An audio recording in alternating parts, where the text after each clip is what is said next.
Hi viewers, ఎలా ఉన్నారు అందరూ? అందరికీ శిశిర కిచెన్ ఛానల్కి స్వాగతం. ఎంత తిన్నా బోర్ కొట్టని టిఫిన్ ఏదైనా ఉందంటే అదేనండి ఇడ్లీ.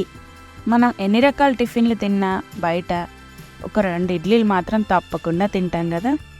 చూడండి, మా ఇంట్లో ఇడ్లీలు చాలా మెత్తగా, ఎంత సాఫ్ట్గా అంటే బయట హోటల్లో కూడా ఉండవు ఎంత సాఫ్ట్గా.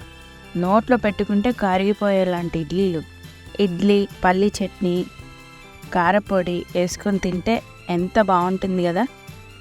అయితే ఇంత సాఫ్ట్ ఇడ్లీలు ఎలా తయారు చేసుకోవాలో, ఆ పిండి ఎలా తయారు చేసుకోవాలో ఇప్పుడు మీరు ఈ వీడియోలో చూసేయండి.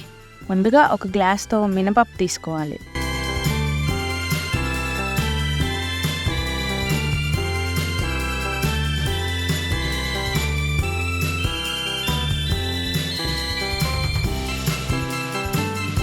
అందులో కొద్దిగా మెంతులు, అటుకులు వేసుకొని బాగా వాష్ చేసుకోవాలి. ఒక 3 నుంచి 4 సార్లు బాగా వాష్ చేసుకొని అందులో మంచినీళ్ళు పోసుకొని మూత పెట్టుకోవాలి.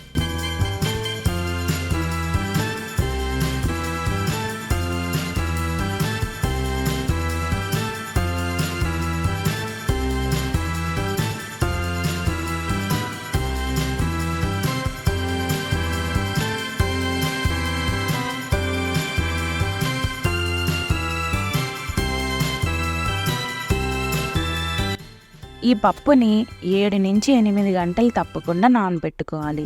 మినపప్పు ఎంత నానితే అంత సాఫ్ట్గా ఇడ్లీలు వస్తాయి. ఇడ్లీ రవ్వ కూడా పప్పు నానబెట్టినప్పుడే కడుక్కోవచ్చు, లేదంటే పిండి వేసుకునే మనం పప్పు వేసుకునే గంట ముందైనా నానబెట్టుకోవచ్చు. మనం ఏ గ్లాస్తో అయితే పప్పు పోసుకుంటామో ఆ గ్లాస్తో గ్రైండర్లో అయితే మీరు గ్రైండర్లో రుబ్బుకునేటట్టయితే ఒక గ్లాస్ మినపప్పుకి 2.5 గ్లాసులు రవ్వ తీసుకోవాలి. అదే మీరు మిక్సీలో వేసుకునేటట్టయితే 1 గ్లాసు మినపప్పుకి 2 గ్లాసులు రవ్వ తీసుకుంటే సరిపోతుంది. రవ్వని కూడా బాగా కడుక్కొని మంచినీళ్ళు పోసుకొని మూత పెట్టుకొని నానబెట్టుకోవాలి.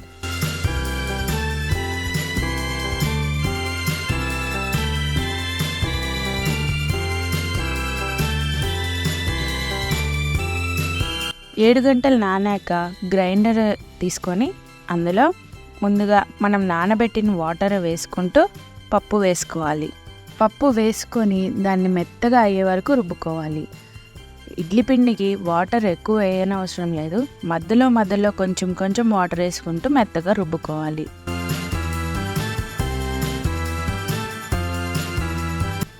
ఒక గంట రుబ్బుకున్న తర్వాత పప్పు మెత్తగా అయిపోతుంది. దాన్ని గిన్నెలో తీసుకొని రవ్వలో నుంచి వాటర్ అంతా తీస్తూ పిండిలో కలుపుకోవాలి.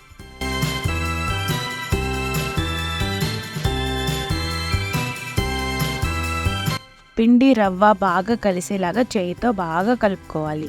చేతితో కలిపితేనే మనకి అది రవ్వ పప్పుకి బాగా పడుతుంది. మంచిగా కలుపుకొని పక్కన పెట్టుకోవాలి. దాన్ని ఒక 6-7 గంటలు అలా వదిలేయాలి.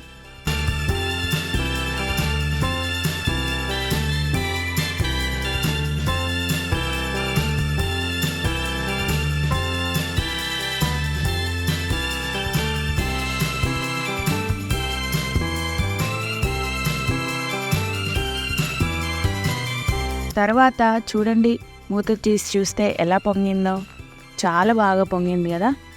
దాన్ని బాగా కలుపుకొని కొంచెం వేరే గిన్నెలోకి తీసుకుంటూ ఉప్పు, వాటర్ కలుపుకుంటూ ఇడ్లీలు వేసుకోవాలి.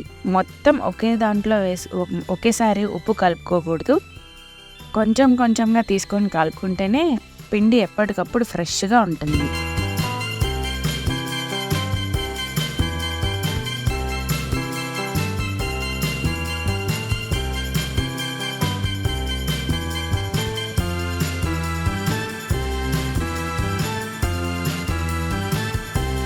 మంచిగా ఇడ్లీ కుక్కర్ తీసుకొని అందులో వాటర్ పోసేసుకొని ప్లేట్స్కి నెయ్యి రాసుకొని ఇడ్లీలు వేసుకోవడమే. చూడండి ఎంత సాఫ్ట్గా ఉన్నాయో ఇడ్లీలు. నెయ్యి తప్పకుండా రాసుకోవాలండి ప్లేట్స్కి, అప్పుడే ఇడ్లీలు చాలా టేస్టీగా ఉంటాయి. ఈ వీడియో మీకు నచ్చినట్టయితే తప్పకుండా షేర్ చేయండి, కామెంట్ చేయండి, సబ్స్క్రైబ్ చేయండి. ఓకే.